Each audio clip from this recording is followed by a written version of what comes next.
At the age of 24, not 20 as some might guess, I met the woman who would become my wife, Isabella. I had just graduated from college and landed a job as a legal assistant at a bustling construction site, while Isabella worked diligently as a nurse in a hospital nearby. Our paths crossed through mutual friends, igniting a fiery romance that swept us off our feet. Within 6 months, we were married, and we moved into my mother's cozy 3-bedroom apartment. A year later, our son Tony arrived, bringing boundless joy. 2 years after that, our daughter, Harper, completed our little family. Those early years were a whirlwind of chaos, excitement, and undeniable hardship. Jobs were scarce, and we scraped by with whatever work we could find. Isabella's nursing salary barely covered our necessities, but we made do with resilience and determination. An old school friend reached out with a life-changing opportunity. He owned a construction business focused on building wooden bathhouses, saunas, and pergolas, and he needed assistance. The job offered stability and generous pay, brightening our future. As the new millennium arrived, our fortunes improved further. My friend proposed selling me his company, and I jumped at the chance without hesitation. From that moment, our lives took a remarkable turn for the better.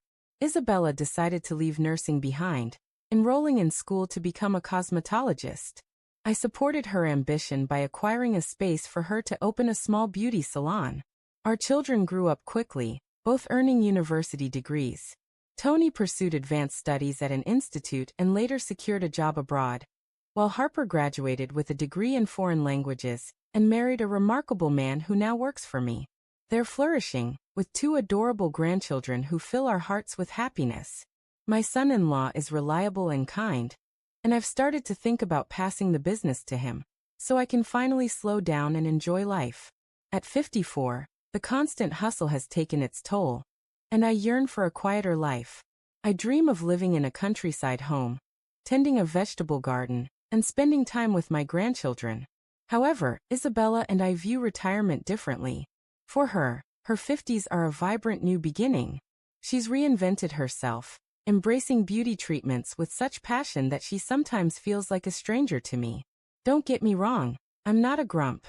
I stay active, prioritize my health, and value balance. But Isabella seems determined to recapture her youth, chasing experiences she missed in her younger years.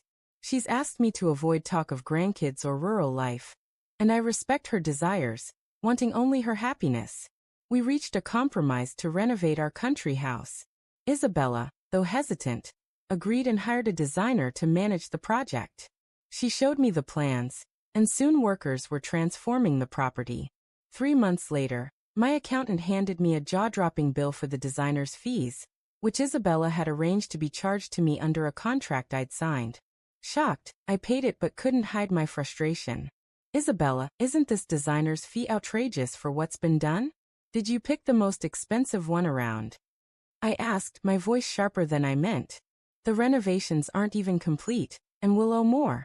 He's the best, she snapped back, her tone cutting. Designer, she emphasized, as if challenging me to argue. I told you I didn't like his work, I replied, irritation creeping in.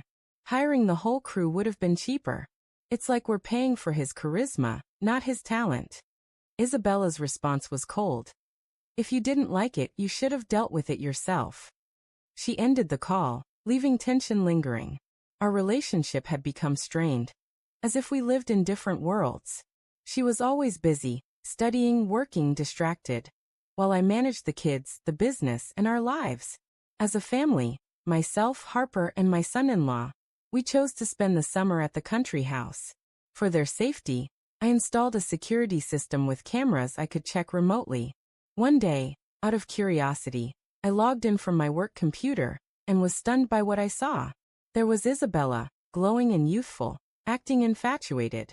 She was spending an alarming amount of time with our designer, a charming man in his 30s. They met often, laughing and discussing the renovations with an intimacy that felt too personal. She knew the cost of his services but didn't realize I could see them. The truth hit me hard. Isabella was caught up in something reckless. Our confrontation was short and heart-wrenching. I wished her well, whatever path she chose, and showed her the camera footage. At first she denied it, But then in a quiet, almost ashamed voice she admitted, "We're in love. He's the love of my life."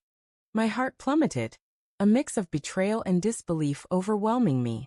It felt like a tired cliché unfolding. Perhaps there was some truth to old sayings about human folly, not out of cruelty, but out of nature. I moved to the country house soon after, still running the business but planning to hand it over to my son-in-law.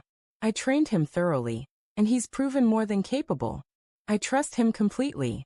Meanwhile, Isabella's designer basked in her generosity, living extravagantly while flirting with younger women, all while pretending to be devoted to her. I wondered how long it would take for her to see his true colors. A month ago, Harper shared the news. "Dad, he left Mom.